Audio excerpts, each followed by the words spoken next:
Hey friends, Allysia here. I thought today that we could talk about something kind of fun, something called table topics. So back in the day, I used to be a member of a organization called Toastmasters, which is basically an organization where a lot of you are probably familiar with them. There's clubs all over the world. What you do is you join a group and you participate in like a weekly meeting. And in the meeting, there are people who give speeches that they've prepared. And there's also a lot of opportunity for impromptu speaking. One of those opportunities for impromptu speaking is something called table topics. So this is where three people, the way our club did it, I think it's probably pretty similar with other clubs around the world, but we would have three randomly selected speakers. And each one of these three speakers would be given a topic to talk about for 1 to 2 minutes. So it's kind of like a game. It is a game. So you would be given some kind of topic. You don't know what it is in advance. You look at it, and then the timer starts and you have to just get up and talk about it. It's a really, really good way to build not only your speaking skills, but also your confidence, your kind of response time, your ability to think on your feet and things like that. It is super fun. So one thing that I thought I would do today is I'm gonna just show you how it goes. I'm not saying I'm very good at these, but I'm going to do a table topic. So here on ye old internet, I have like a list. I didn't look at them, but I can kind of out of my peripheral vision see the list of table topic ideas. So I'm just gonna like point my finger at one. I think hopefully my finger's in the middle of the screen somewhere. What is something that is popular now, but in 10 years we might be ashamed of? Okay, so that's my table topic. So what I'm gonna do is I'm gonna take that topic and talk about it for approximately 1 minute. Now I'm just actually looking to see if I have a clock that's gonna guide. I'm just gonna wing it. I'm gonna actually, do I have a timer? Okay, I just started a timer for 2 minutes. Hopefully I won't talk that long. What is something that is popular now that we might be ashamed of in 10 years? You guys, I think it's vlogs. So everyone and their dog has a vlog. It even rhymes. That's how, someone must have been thinking about that already.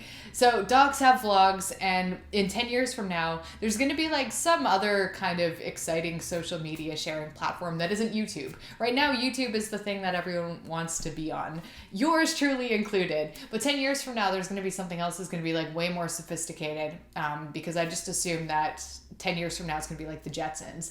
Technology is going to continue increasing at an exponential rate, and whatever, I don't know, let's just call it like Blue Groob, the platform of the future, Blue Groob. People are going to be looking back at their vlogs and thinking like, oh, I looked so stupid 10 years ago. Why did I do that with my hair? And now everyone in the world knows what my hair looked like 10 years ago. And there's just going to be like a way cooler platform. So that's my 1 minute. That was my 1 minute of table topics, trying to come up with some kind of immediate answer to that question, which I found kind of difficult. So thank you for bearing with me. Now, if I were to, and by the way, that was like just over a minute. It was like 1 minute and 10 seconds or something like that. If I go back, this is something that is just fun to practice. Like you could just even do this by yourself. This would be a really fun game to play with a friend too, especially if you're stuck interacting with friends basically on Zoom.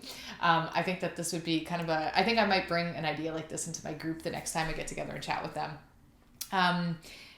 And then there's I just glanced at another one on this list. What is a dance move that everyone looks stupid doing? I feel like that's a pretty easy question, but how do you talk a minute about it? Like, how do you go on a 1 minute discussion on why, like, I don't know. Oh no, now like the robot dancing. How do I can't even do it. How do I talk about this? And some of them can be really quite silly. How do you feel about putting mayonnaise on French fries? Well, I feel that as someone who's Canadian, I should be at least relatively neutral about the idea of mayonnaise on French fries, because I believe it's something that's common in France and Belgium, places like that in Europe, right? And Canada has a French heritage. I mean, we have like a couple of French-speaking provinces who are fans of foods that some of us might consider unusual. So maybe I'm just making an assumption that Quebec puts mayonnaise on French fries. They probably don't. There's probably people watching this from Quebec who are like, Allysia, come on, you're not representing that. But I do feel like I have some kind of cultural imperative to defend the process of putting mayonnaise on French fries, even though it is probably the most ludicrous combination of foods. I'm sure I could come up with a more ludicrous example, but it's really just fat on fat. Like fries, pure fat, like fried, greasy fattiness. Mayonnaise is like the exact same thing. It's like pure oil. So it's like you're having oil with your oil. Ketchup makes sense because ketchup is sharp. It has a little bit of sweetness and acidity, and it's like completely non-fatty. It's just like tomato and sugar and stuff like that. It cuts the fat. So as someone who has a little bit of culinary know-how, I have gone to school for it, that pairing makes sense because the sharpness of the ketchup contrasts really nicely with the greasiness of the French fries. It's like a perfect combination. I'm a big fan of fries and ketchup. Fries and mayonnaise, and also mayonnaise is kind of bland. Like it's got a little bit of a sour note to it, but it's basically just like a fatty blandness. You like wiping that all over a piece of bread because it adds a little bit of like fattiness and richness to the bread, not because it gives your whole sandwich just like zest and flavor. So mayonnaise and French fries are too categorically similar for them to make sense.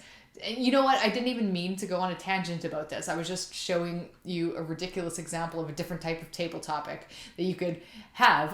But I'm getting rather passionate about this as I go. And so like one thing that is Canadian, I suppose, is poutine, right? So that would be gravy and cheese curds along with your French fries. Gravy also kind of makes sense because gravy also tends not to be fatty.